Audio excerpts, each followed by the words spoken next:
할렐루야. 행복한 성탄의 계절입니다. 거리마다 크리스마스 트리와 네온사인들이 반짝이면서 따뜻한 마음, 주님의 성탄을 기억하는 그런 아름다운 계절입니다.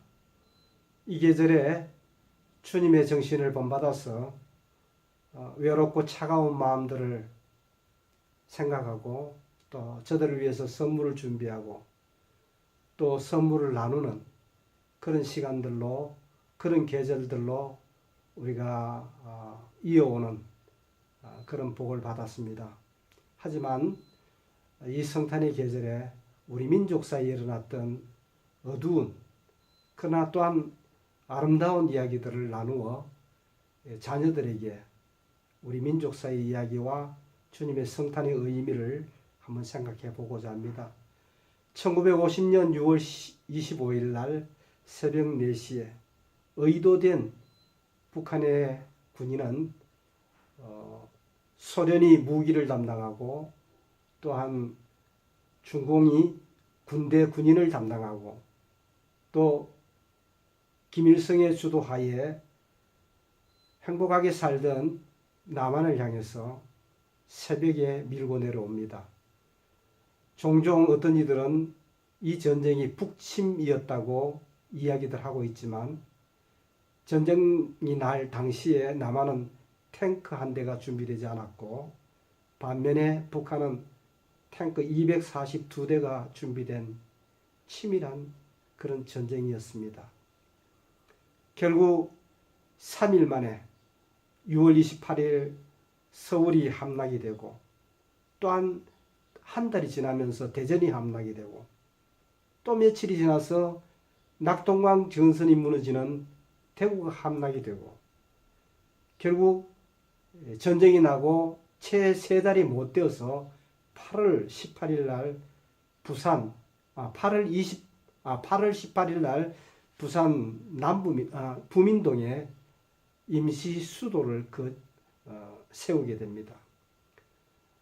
그야말로 피난민들이 몰려든 당시 43만의 부산은 전쟁 3년 동안에 450만이 모여들고 또다시 전쟁이 끝난 때 부산은 한 100만 정도의 인원으로 지금은 350만이 살고 있는 부산이지만 그런 부산의 변화가 전국토에서 일어났던 상황이었습니다. 여기에 몰려든 우리 전쟁 난민들은 그리고 교회는 8월 18일 날 내려온 임시 수도 그게 부민동에 위치한 근처의 초량교에서 민족 종교 지도자들이 모여서 회개하자 기도하자 이 나라를 살려달라고 기도하면서 또 3달이 못 되어서 9월 인천 상륙 작전이 메가드를 통해서 이루어지면서 다시 9월 28일 서울을 수복하는 그런 은혜를 입게 되고 그 힘을 밀어서 압록강까지 올라가게 되고 다시 중공군 60만의 군사기획으로 말미암아서 남하하기 시작하고 그리고 그 밀려드는 남하하면서 한쪽으로 밀렸는데 그 군대들이 다 함흥로로 결집이 되기 시작을 했습니다. 그래서 빅토리아호라는 그 배가 군함인데 미군 군수물자 35만 톤을 바다에 던져버리고 폭파시켜버리고 그 자리에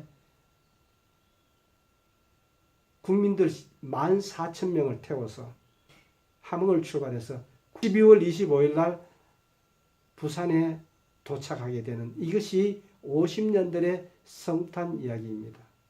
어렵고 힘든 그런 시간이었지만 그 가운데도 믿음을 지키기를 원했고 그리고 12월 25일 성탄절을 지극히 높은 곳에서는 하나님께 영광이요 땅에서는 기뻐하심을 입은 자들에게 평화로다 그 메시지를 붙들고 하나님 앞에 어려움 중에 고통 중에 신음 중에 하나님을 찬양하는 우리 한국 교회와 우리 한국의 역사였던 것입니다. 이 정신과 이 믿음을 본받아서 오늘도 우리가 어떠한 형편에 있든지 어떠한 상황이 있든지 이 성탄을 기억하고 성탄에 우리 인류의 평화의 왕으로 오신 그 주님을 예배하는 그런 일들이 우리에게 필요한 것이고, 또 이 성탄의 소식은 실상 우리의 소식이 아니라 전 우주적인 소식인 것을 선포해야 할 것입니다. 물론 이 일이 힘들고 어렵고 또 우리의 세상사에 마음이 뺏긴 일이 있을지라도 주를 묵상하고 기억하고 하나님을 찬양하는 이 예배의 의식과 경배는 반드시 필요합니다. 실상 예수님이 탄생하실 2000년 전 유대 땅도 또 로마 시대의 그 시대 상황도 여전히 전쟁과 어려움이 있었습니다. 그래서 예수님 오실 때의 성경의 기자들은 마태복음에 의하면 예수님이 오실 때 만왕의 왕 만주의 주로 오신 그 주님을 이야기할 때에 예수님은 유대의 왕손으로서 700년 전에 미가와 그리고 이사야 선지자의 예언에 의해서 준비된 하나님의 결정적인 시간대에 예수님이 오셨다고 소개하고 있습니다. 이 예수님 오실 때에 동방의 박사들은 세 가지 예물을 준비해서 주님 말구유 생명의 떡으로 오신 베들레헴 그곳에 찾아가서 당신은 왕이십니다 하는 그런 의미로 황금을 하나님 앞에 드리고 주님 앞에 드리고, 그리고 온전히 신에게만 바치는 유향을 당신은 신이십니다 하는 고백으로, 또 죽은 자에게 바라는 방부제 모략을 예수님께 드림으로 말미암아서 인류의 구세주, 인류를 살리실 속죄주이신 것을 고백하는 그런 아름다운 믿음의 역사가 있었던 것입니다. 실상 예수님께서 오시는 이 구원의 메시지를 방해하고 그 예수님의 메시아 혈통을 끊기 위해서 성경의 모든 역사들은 기록하고 있습니다. 비상수단으로 하나님께서는 이제 이방 여인 루스에게서, 그리고 또한 보아스를 통해서 오벳을 낳고 그리고 이새를 낳고 그것에 이어지는 다윗왕의 혈통을 지켜나가시면서, 다윗왕이 20명의 왕자들이 있었는데 그 왕자 중에 솔로몬 계열로 27대의 후손 요셉을 통하고, 또 다윗왕의 그 아들 나단의 42대 손에 마리아를 통해서, 마리아와 요셉을 통해서 예수님이 나신 것입니다. 이 예수님의 나심은 물론 마리아와 요셉의 그 결혼 관계를 통해서 왔지만 동정녀라는 특이한 방법으로 예수님이 탄생하셔서 사람들의 인생의 그 죄와는 무관한 예수님인 것을, 이제 구세주인 것을 우리에게 말씀해 주시고 있습니다.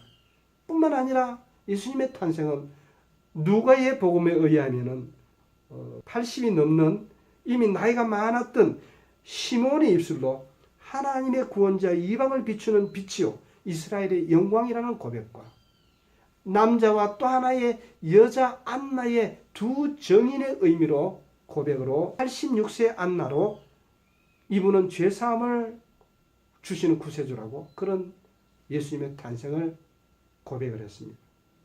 반면에 요한은 예수님이 말씀이 육신이 되어 우리 가운데 오셨다, 이런 말씀을 해주셨는데, 이것은 상당히 철학적인 좀 수준 있는 접근법입니다.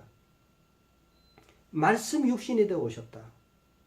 육신, 사람, 라틴어에서 사람, 인격을 페르소나라고 그렇게 이야기합니다. 이건 두 가지 합성어인데, 페르는 통과하다, 소나는 소리. 결국 인격과 삶과 사람이라는 것은 말이 통과해 간, 말이 지나간 그 자리가 그 사람의 인격이고 그 사람의 삶이라는 그런 표현이 되겠습니다. 예수님이 말씀이 육신이 되었다. 말이라는 것은 산자가 할 수 있는 것이고 또한 산자가 들을 수가 있는 것입니다. 이 속에 생명의 움직임이, 생명이신 그 주님이 우리 가운데 역사하시고 오셨다는 그런 메시지가 되겠습니다. 사실 죽은 자는 말이 없지 않습니까? 우리 가운데 살아계시는 말씀으로 또 주님으로 오신 것입니다. 그래서 가브리엘 천사는 이 날이 하나님께 영광이 되는 날이라고, 이 땅에 평화를 주시기 위해서 오신 날이라고 그렇게 말씀하고 있는 것입니다. 사실 예수님은 이 땅에 참 빛으로 오신 것입니다. 참 빛으로 오셨기 때문에 죄 가운데 있는 모든 인생들에게 이게 죄다, 이게 죄가 아니다는 것을 밝히는 빛이 되신 것입니다. 우리가 죄 가운데 살다 보면은 뭐가 죄인지, 무엇이 잘못되었는지 알 수가 없는 것입니다. 사실 어떤 공동체에 있을 때는 그게 단지를 알지만 빠져나와 보면 내가 어떤 부분을 수정해야 되고 또 배워야 하고 또 이렇게 만들어가야 할지를 보게 되는 것입니다. 우리가 죄 가운데 있을 때 죄인 줄 모르고 오만하게 고개 들고 또 죄인 줄 모르고 죄를 죄로 생각하지 않는 그런 교만한 실수들이 우리에게 있습니다. 이걸 밝히기 위해서 참 빛으로 오신 것입니다. 두 번째로 이 주님의 빛은 세상 사람들을 생명길로 구원의 길로 인도하시기 위해서 오신 것입니다. 모든 인생은 길을 잃었던 것입니다. 인간은 본질적으로 죄 가운데 출생했습니다.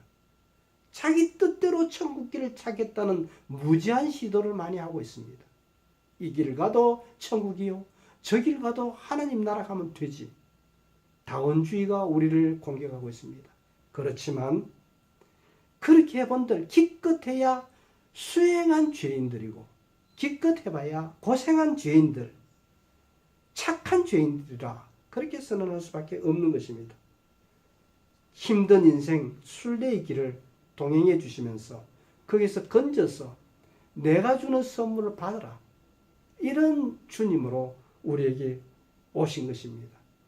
인간이 절대적으로 그 절대자를 어떻게 찾아갈 수 있겠습니까?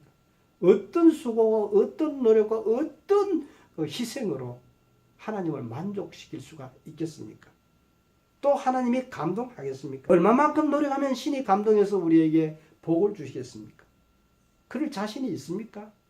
하나님은 우리에게 이 모든 과정과 이 모든 은혜들을 선물로 주신 것입니다. 이것이 성탄의 의미입니다. 세 번째로 이 빛은 이 어두운 세상에, 광야 같은 세상에, 또한 광풍이는 바다에 라이트하우스, 등대빛으로, 등대불로 우리에게 온 것입니다. 물론 그 빛은 빛이지만 사실은 이 빛은 빛이 아니라 생명길인 것입니다. 예수님의 빛은 우리에게 생명길인 것입니다. 세 번째로 예수님은 우리에게 보이지 않는 자에게 또 볼 수 없는 자에게 빛을 비추어 주시기 위해서 오신 것입니다. 세상에는 스포트라이트를 받는 많은 이들이 있습니다. 스타들입니다. 그 빛 속에 감추어져서 나는 뭔가 빛을 받지 못하는 잊혀진 존재들에게 나는 너의 빛이다, 내가 너와 함께 한다, 내가 너를 위해 왔다, 소망을 주고 힘을 주고 격려를 주시기 위해서 이 땅에 오신 것입니다. 뿐만 아니라 스타들의 빛이 아니라 나의 빛으로 오신 그 주님이 너도 그 빛을 받았으니 이 빛을 나누고 또 이 빛의 특권에서 안주하지 말고, 이 특권을 주신 것은 나누어서 행복한 세상 만드는 사명이 너에게 있다고, 나와 함께 이 빛을 비추는 일을 하자. 참빛 되시는 그 빛이 우리에게 반사체로서 달빛 되어 세상을 비추도록 그 일을 하기 위해서 성탄하신 것입니다. 그렇습니다. 우리는 참빛은 될 수 없지만, 물론 절대로 될 수 없는 일이지만 이 어둡고 영적인 어두운 시기, 혼란의 시기에 찬빛 속에 거하며 그 찬빛이 우리에게 비춰주는 그 빛을 반사하는 등대로서 산이어 세워진 빛으로서 그 삶을 감당하라는 것이 성탄의 의미인 것입니다. 그리고 또한 이 빛은 찬빛이기 때문에 이 찬빛이 어떤 역할을 하느냐 하면 이런 이야기를 할 수 있습니다. 거실에 켜지는 빛이 후아의 길에 있는 전등의 빛을 전기성과 연결이 되는 스위치를 올릴 때에 내가 누릴 수 있는 빛이 된다는 거죠. 찬빛 대신 저 하늘나라의 그 빛이 내 마음속에 우리의 삶 속에 빛으로 오기 위해서 반드시 영접하고 또한 그분과 함께하는 스위치를 나의 주님이라고 올릴 때에 또 이 일을 위해서 하늘나라의 전선줄과 땅에 있는 전술줄을 연결시키기 위해서 그분이 오신 것입니다. 본질적으로 우리는 어둠에서 태어났습니다. 또 어둠의 권세 아래에 있습니다. 그리고 이 어둠과 있는 빛의 그 연결점으로 에베소 1장 4절에서 그분은 하나님과 우리를 하나 되게 하는 이 몸으로서 오신 것입니다. 에베소 2장 10절 말씀을 맺겠습니다. 우리는 이 성탄의 때에 정말 어두운 밤길을 밝혀주고 또 우리의 삶을 은혜와 진리로 충만케 하시는 그 일을 하기 위해서 오신 그 주님을 감사함으로 받으면서 또 그 찬빛을 나만 받는 것이 아니라 이 찬빛의 역사와 은혜를 나누는 그런 선택을 하는 성탄절이 되시기를 주의 이름으로 축복합니다.